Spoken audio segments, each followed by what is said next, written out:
Aviv ಮೇಲಾಗಿರ್ಬೋದು, ಇನ್ನುಳಿದ ಮುಖ್ಯ ಪಟ್ಟಣಗಳ ಮೇಲಾಗಿರ್ಬೋದು, ಇರಾನಿನ ದಾಳಿ ಇವತ್ತು ಇಸ್ರೇಲ್ನ ಗಾಬರಿಗೊಳಿಸುವಂತಾಗಿದೆ. ಜೊತೆಗೆ ಅದನ್ನು ಬೆಳೆಸಿ ಉಳಿಸಿ ಇವತ್ತು ತಂದು ನಿಲ್ಲಿಸಿದಂಥ ಅಮೆರಿಕಗೂ ಸಹಿತ ಇವತ್ತು ಅದನ್ನು ಉಳಿಸ್ಕೊಳ್ಳಿಕ್ಕೆ ಆಗ್ತಾ ಇಲ್ವೇನೋ ಅನ್ನುವಂಥ ಪರಿಸ್ಥಿತಿ ನಿರ್ಮಾಣ ಆಗ್ಯದ.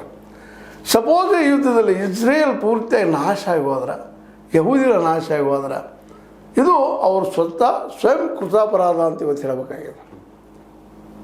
ಯಾವುದೋ ಒಂದು ಭಯದಿಂದ ಅಲ್ಲಿಯ ಇಸ್ಲಾಮಿಕ್ ಕಂಟ್ರಿಗಳು, ಮುಸ್ಲಿಂ ದೇಶಗಳು ದೂರ ಉಳಿದಿದ್ದು. ಸಣ್ಣ ಜಿಲ್ಲೆ, ನಮ್ಮ ಬೆಳಗಾವಿ ಜಿಲ್ಲೆ ಎಷ್ಟಿದ್ದಂಥದ್ದು, ಅದನ್ನು ನೋಡಿ ಇಲ್ಲಪ್ಪ ಭಾಳ ಬಲಿಷ್ಠವರು ಬುದ್ಧಿವಂತ ಹಿಂಸರು ಲಬನಾನಿಗಳಾಗಿರ್ಬೋದು, ಜೋರ್ಡಾನಿಗಳಾಗಿರ್ಬೋದು, ಇರಾಕ್ ಆಗಿರ್ಬೋದು, ಒಂದು ರೀತಿಯಿಂದ ಇರಾನೂ ಆಗಿರ್ಬೋದು. ಇರಾನಿಗೆ ತಂಟೆಗೆ ಬರ್ತಾ ಇರಲಿಲ್ಲ, ಅನಿವಾರ್ಯವಾಗಿ ತಂಟೆಗೆ ಬರುವಂಥ ಪ್ರಸಂಗನ ಸ್ವತಃ ಇಸ್ರೇಲ್ ನಿರ್ಮಾಣ ಮಾಡ್ಕೊಂಡ್ಬಿಡ್ತು.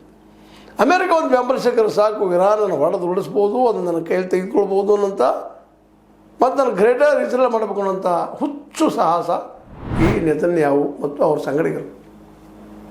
ಅದಕ್ಕಾಗಿ ಪ್ರಚೋದನೆ ಮಾಡಿದರು, ಯುದ್ಧನೂ ಮಾಡಿಸಿದರು. ಆದರೆ ಇವತ್ತು ಇರಾನಿಗೆ ಏನು ಬಂದಪ್ಪ, ಇರಾನದ ಇತಿಹಾಸ ನೋಡಿದಾಗ ವಿಶೇಷವಾಗಿ ಸ್ವತಂತ್ರವಾಗಿ ಉಳಿದಂಥ ನಾಡದು. ಅದರಲ್ಲೂ ಎಣ್ಣೆ ವಿಷಯದಲ್ಲಿ ಉಳಿದ ಎಲ್ಲ ದೇಶಗಳಿಂದ ಹೆಚ್ಚಿನ ಎಣ್ಣೆಯನ್ನು ಉತ್ಪಾದನೆ ಮಾಡುವಂಥದ್ದು. ಅದೆಲ್ಲಕ್ಕಿಂತಲೂ ಯಾರಿಗೂ ತಿಳಿಯಲಾರದು ಅಲ್ಲಿ ಸೈನ್ಯಗಳನ್ನು ತಯಾರು ಮಾಡಿದ್ದು, ಎಲ್ಲ ಖಮೇನಿಗಳನ್ನು ತಯಾರು ಮಾಡಿದ್ದು, ಸೈನಿಕರನ್ನು ಪ್ರಜೆಗಳನ್ನು ಸೈನಿಕರನ್ನು ತಯಾರು ಮಾಡಿದ್ದು.